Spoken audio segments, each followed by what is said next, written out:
Facing up is a way of life to help hurting people move through their pain and find meaningful, authentic existence.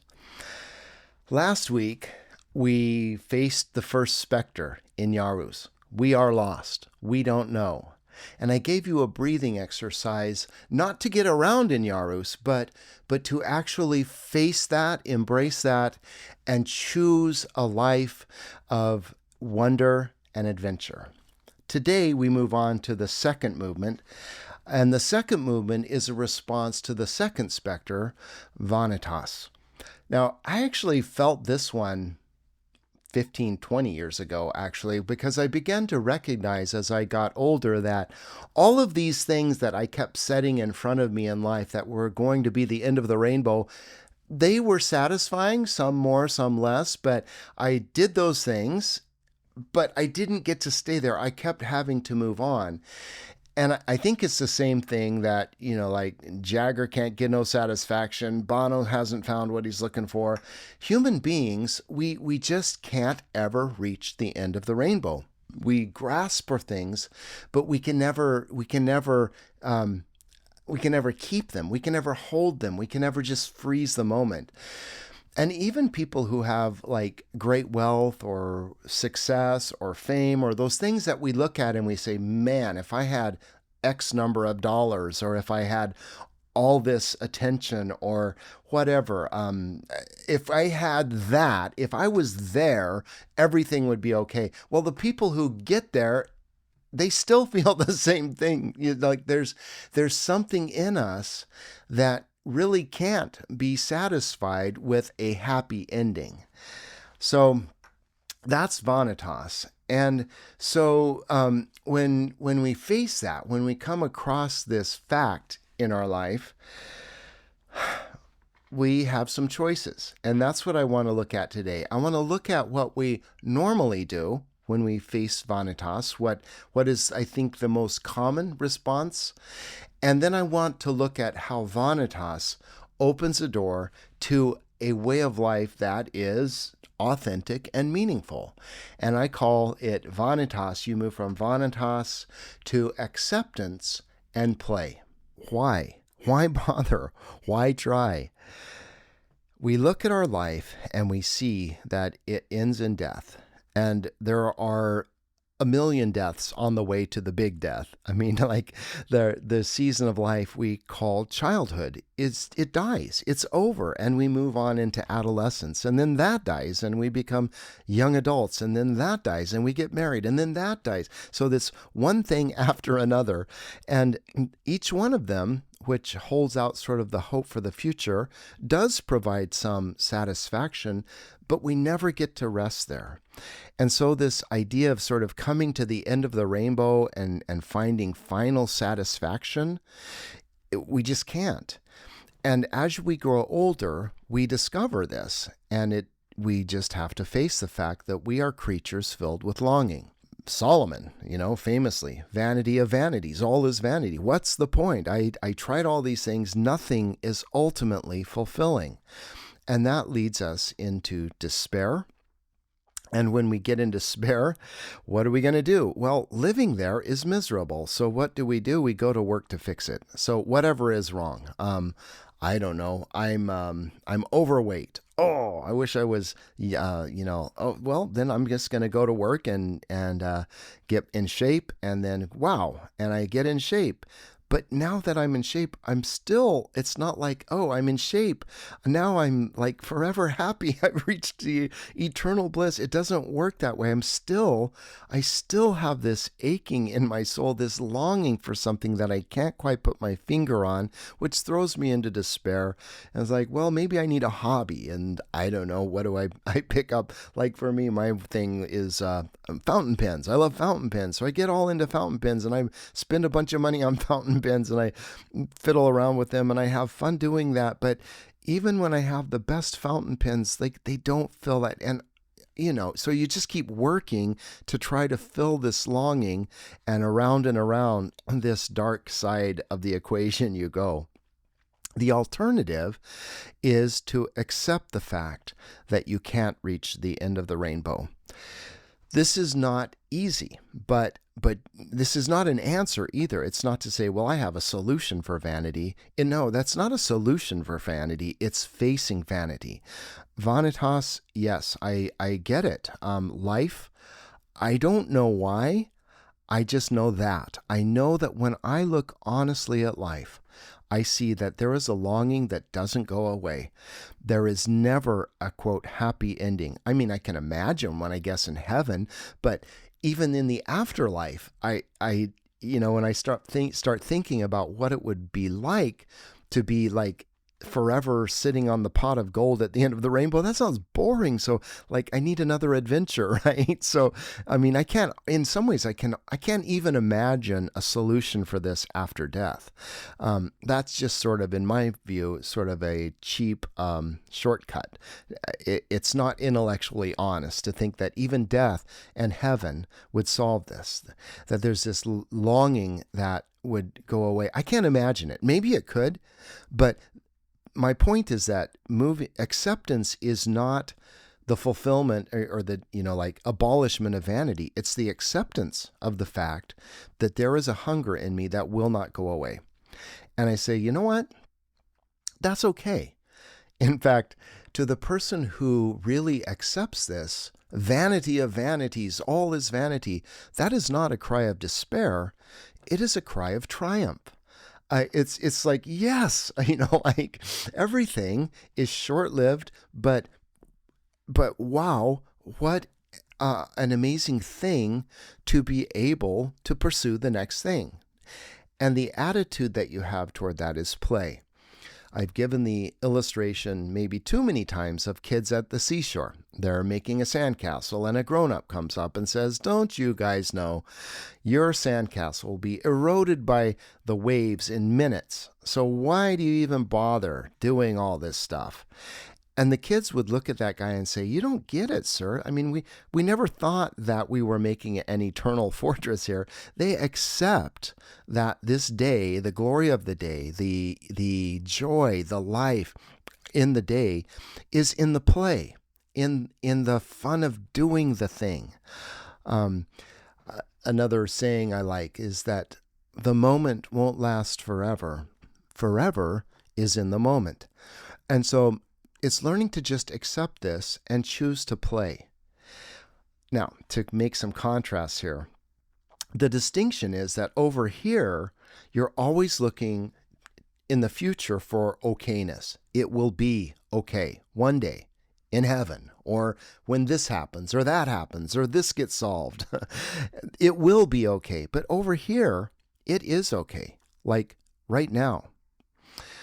Here you're working from a place of inadequacy, of want, of need, because there's something that's inadequate in your life and you're working to make it better. And you can't, and it's so frustrating. But over here, you've accepted that longing as a part of your life, and you're operating from a place of, I accept that and I enter into life not to make up for something that's lacking, but as an expression of my embrace of life, my yes to life. Over here, I'm in bondage. When I'm living in despair and work, I'm a slave to these things. I have to make it work out, because if I don't get to this, whatever the ending is, the happy ending, then I won't be happy. But over here, if I'm living by acceptance and play, there's a freedom in that. There's a lightness. I don't have to make it a certain way to make it okay. So I'm not in bondage to what I'm doing. I'm not trying to make it okay. It is okay. Related to that, I mean, in the acceptance and play side, there's contentment. And in the work and despair side, it's resentment. And there's a sense that, other people have it better than I do.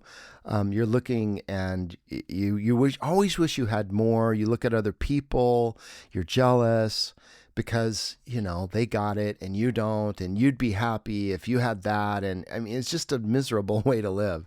That's related over here to gratitude and discontent. Living from a standpoint of acceptance and play is to live a life of gratitude, to say, I am grateful for my life and I choose to enter him by play. That's why gratitude, sometimes a lot of people will just stop in the morning and just say, okay, here's 5 things I'm grateful for. It's really healthy. It's a way of accepting your life. It's a way of saying things are okay. Not they will be okay. It is okay. Let's play. Gratitude. And the opposite of that, of course, would be discontent.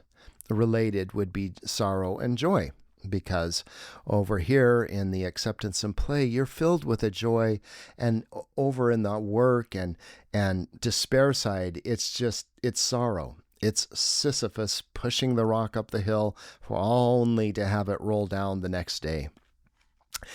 To put this in a personal example, this is really dating me, but the movie Chariots of Fire was I think it won Oscars in the 70s, but it was a movie about 2 runners. One of them was named Harold Abrams and the other Eric Liddell. Harold Abrams they were both Olympic athletes. They both ran, they both won, but the most telling moment of this film is at the end. It shows how for Harold Abrams, winning was everything. I mean, it justified his life. If he didn't win, he was a loser and life had no meaning.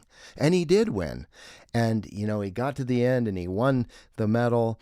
But it's kind of interesting how the filmmaker does this, because he gets that, but it's not like, he's, now I can be totally happy. He wins and it's just sort of exhaustion.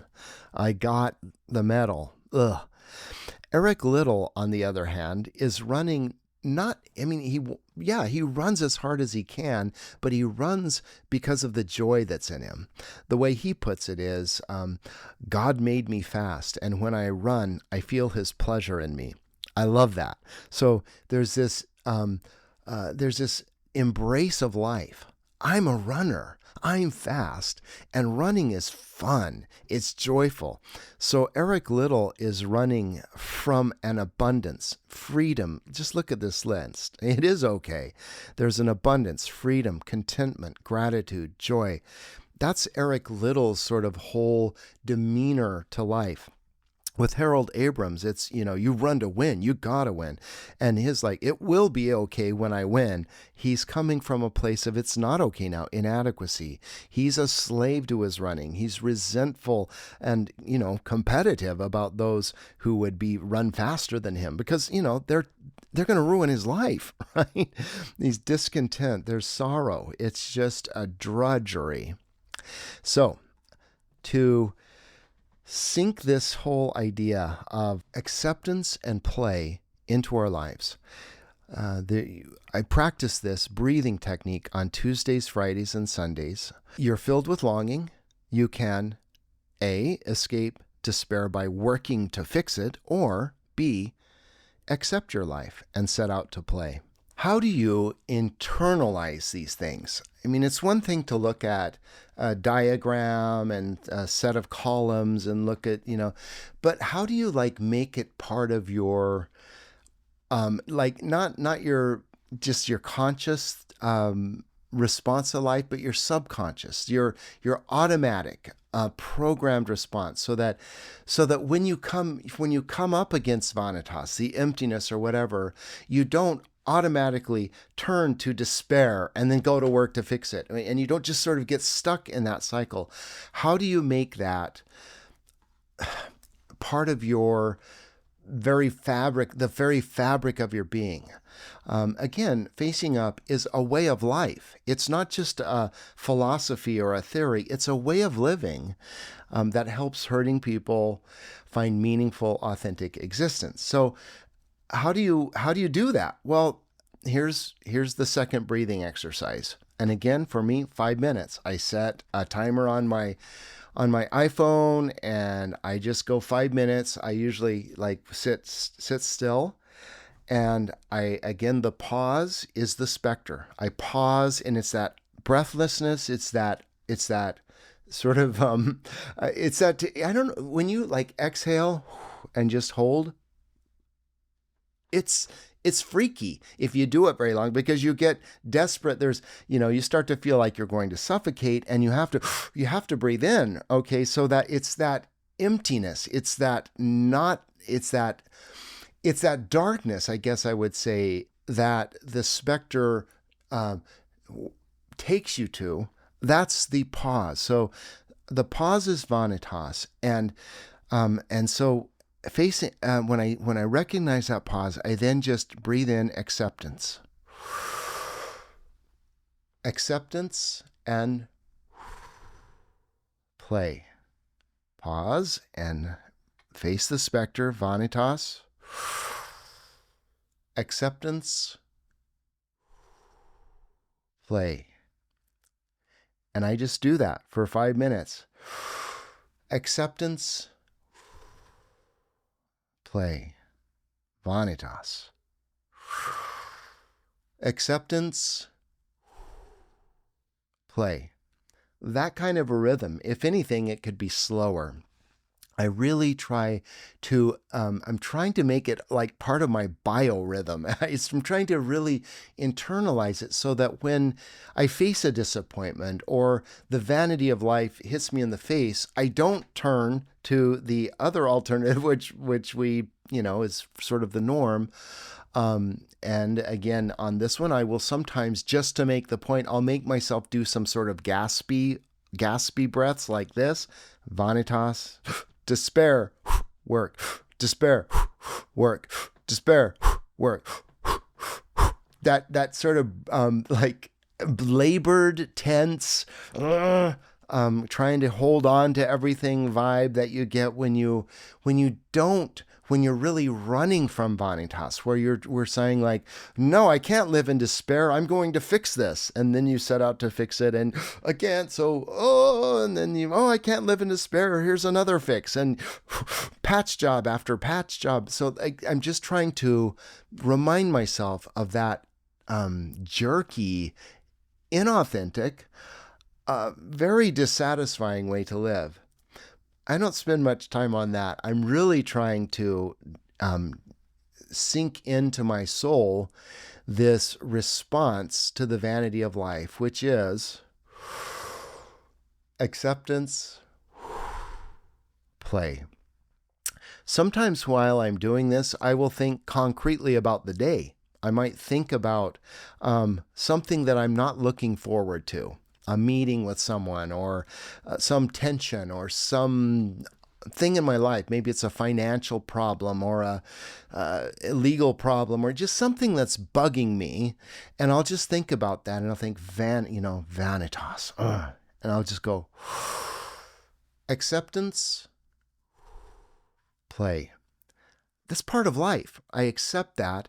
How will I take an attitude toward that which is playful, not thinking that if I could just iron out this one area or this annoying thing in my life, everything would be fine. It won't be. It is okay right now with this problem. This is just the challenge of the day. This is just the thing I have to face today. So I accept, play. And it's that light, playful, loose grip on things. Rather than the story-based, gotta get to the happy ending or all is lost sort of mentality. So again, that 5-minute breathing exercise I find so useful. I hope you will too.